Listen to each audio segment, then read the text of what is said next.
এখানে আমরা বসছি কোরআনের মাহফিলে। যতক্ষণ সময় আমরা কোরআনের কথাগুলো শুনবো, যতক্ষণ থাকবো, এর দ্বারা ইহকালীন লাভ আছে, পরকালীন লাভ আছে। ইহকালীন লাভ কি?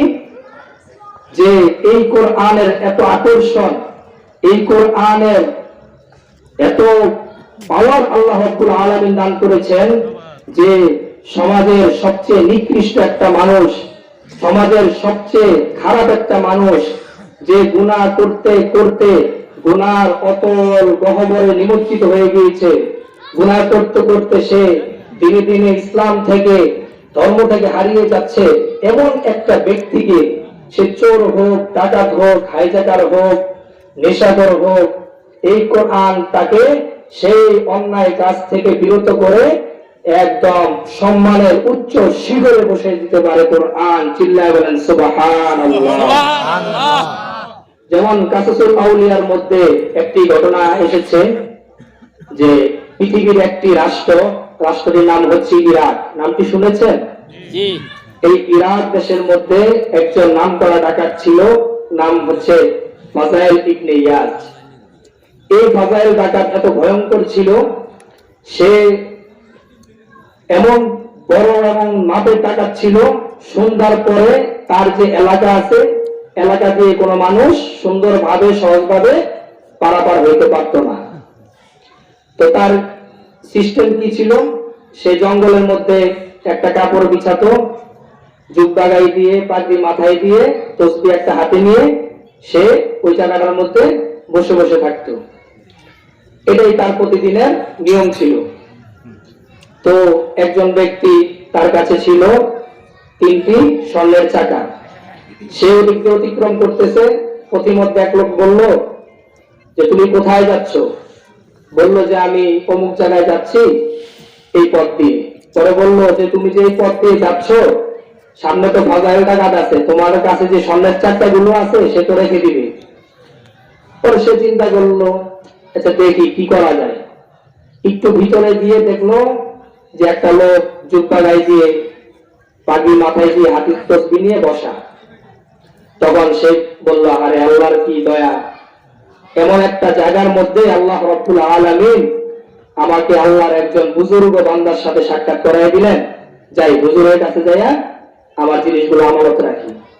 সামনে গেল, যাই বল আসসালামু আলাইকুম। সে বলল ওয়ালাইকুম আসসালাম ওয়া রাহমাতুল্লাহি ওয়া বারাকাতুহু। তখন সে বলল যে হুজুর, এটা তো ফাজাইল ডাকাতের এলাকা, সন্ধ্যা হয়ে গিয়েছে, আমার কাছে 3টি স্বর্ণের চাকা আছে, তা আমি এগুলো কিভাবে নিব? সেজন্য আমি একটা চিন্তার মধ্যে ছিলাম। যাক, আল্লাহ রাব্বুল আলামিনের বড় মেহেরবানি যে আল্লাহ রাব্বুল আলামিন আপনার মতো একজন বুজুর্গের সাথে আল্লাহ আমাকে সাক্ষাৎ করাই দিয়েছে। আসলে বুজুর্গ না, ফাজাইল ডাকাত। তখন ফাজাইল ডাকাত বলল, আচ্ছা ঠিক আছে, রাখো। তখন লোকটা ওই তার কাপড়ের নিচে স্বর্ণের চাকাগুলো রাখলো।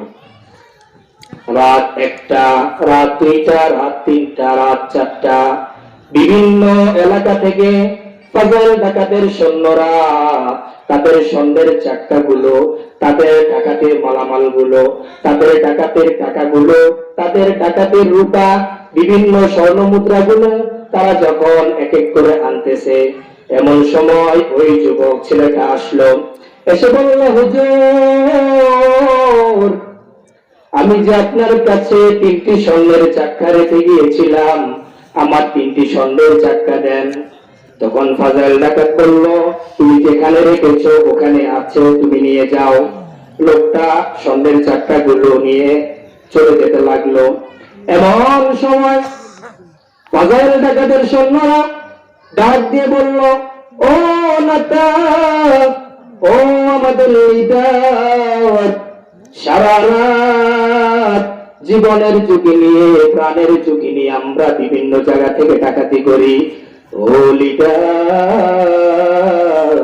আর আপনি আপনার সামনে থেকে 3টি স্বর্ণের চাকা তাকে নিয়ে যেতে দিলেন, এটা তো বুঝলাম না। আপনার জন্য আমরা কত রিস্ক নিয়ে, জীবনের উপর কত বড় রিস্ক নিয়ে, কত ধরনের আমরা সমস্যা নিয়ে আমরা আপনার জন্য সারা রাত পর ডাকাতি করি, অথচ আপনি আপনার সামনে থেকে 3টি তিনটি স্বর্ণের চাক্কা নিয়ে যেতে দিলেন।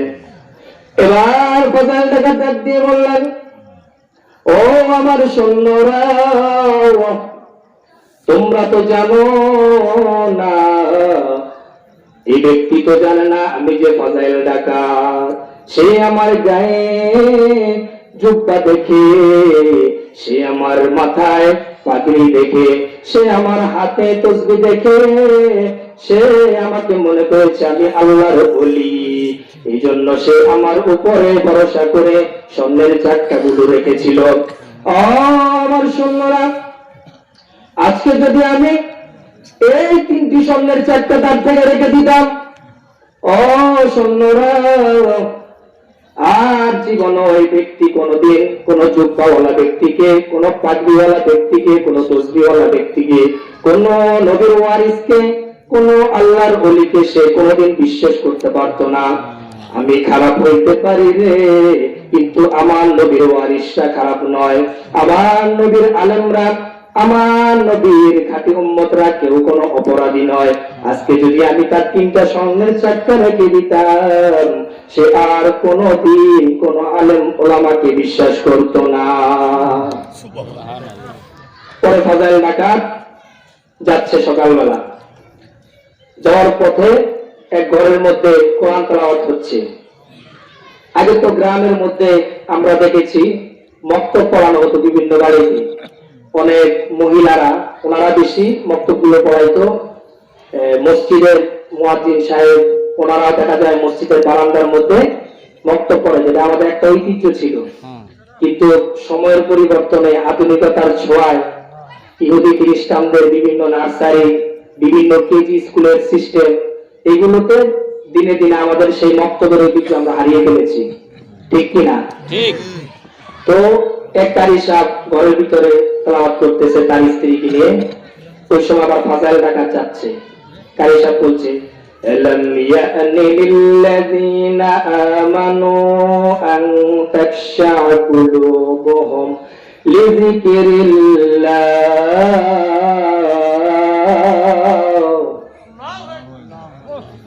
অর্থ হচ্ছে, হে ঈমানদার, হে আল্লাহর গোলাম, এখনো কি আল্লাহর প্রেমে, আল্লাহর জন্য তোমার দিলটা জানে না? এখনো কি আল্লাহর স্মরণ তোমার অন্তরে লাগে না? এখন ফাজাইল ডাকাত তো ইরাকের মানুষ, সে আরবি বুঝে। এখন ফাজাইল ডাকাত চিন্তা করেছে, আমি তো বড় ডাকাত, কারি সাহেব তো মনে হয় আমারও বলে। এখন দরজায় টোকা দেয়, বলে কে? কত দরজা খোল। কারি সাহেব বলে, কে? আগে পরিচয় দেয়। পরিচয় দিতেছি, তুই আগে দরজা খোল। কয় না, বলেন কে? আমি ফাজাইল ডাকাত। আল্লাহ। আর স্ত্রী বলতেছে, বিবি, জীবনের শেষ কালিমাটা পড়ে নাও। ফাজাইল ডাকাত ঘরে ঢুকতেছে। যাক, কারি সাহেব দরজা খুললো। খোলার পর ফাজাইল ডাকাত ঘরের ভিতরে ঢুকলো। ঢোকার পর বললো, কারি সাহেব, তুই একটু আগে যে জায়গা থেকে কোরআন শরীফ তেলাওয়াত করেছিলি, ওখান থেকে আবার তেলাওয়াত কর। কারি সাহেব মনে মনে কয়, সারা জীবন জানতাম ফাজাইল ডাকাতি করে, এখন থেকে কোরআনের ভুলও করে। কারি সাহেব শুরু করলো, বিসমিল্লাহির রহমানির রহিম, আলাম ইয়ানি লিল্লাযিনা আমানু আন তাখশা কুলুবুহুম أن تخشع قلوبهم لذكر الله।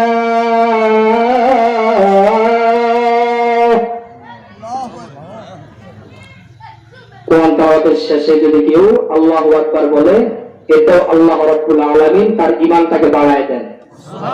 সুবহানাল্লাহ। কোরআন তেলাওয়াতের শেষে আল্লাহর যেহেতু কালাম, আল্লাহর বরত্বে, আল্লাহর মহত্বে, আল্লাহর সর্বশ্রেষ্ঠ সম্মানে আমরা সব সময় আল্লাহু আকবার বলে দিব ইনশাআল্লাহ।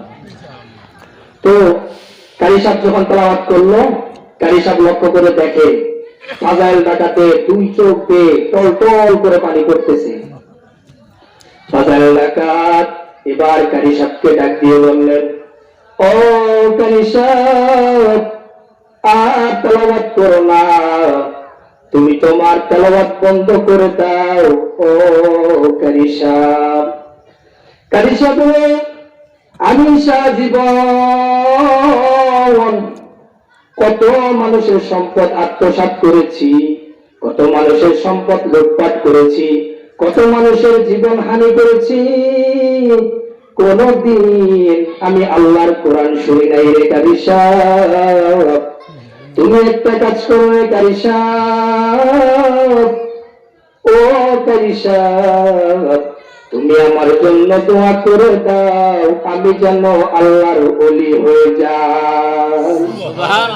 ও কারি সাহেব, ও কারি সাহেব, তুমি আমার জন্য দোয়া করে দাও, আমি যেন আল্লাহর খাঁটি বান্দা হয়ে যাই। কাসাসুল আউলিয়ার মধ্যে লেখে, ফাজাইলের ডাকাত যতদিন পর্যন্ত আল্লাহর পৃথিবীতে বেঁচে ছিলেন, ওই ইরাকের মধ্যে তার সময়ে আর তার মতো কোন বুজুর্গ জন্মগ্রহণ করেনি। শ্রেষ্ঠ বুজুর্গে পরিণত হয়ে গিয়েছে।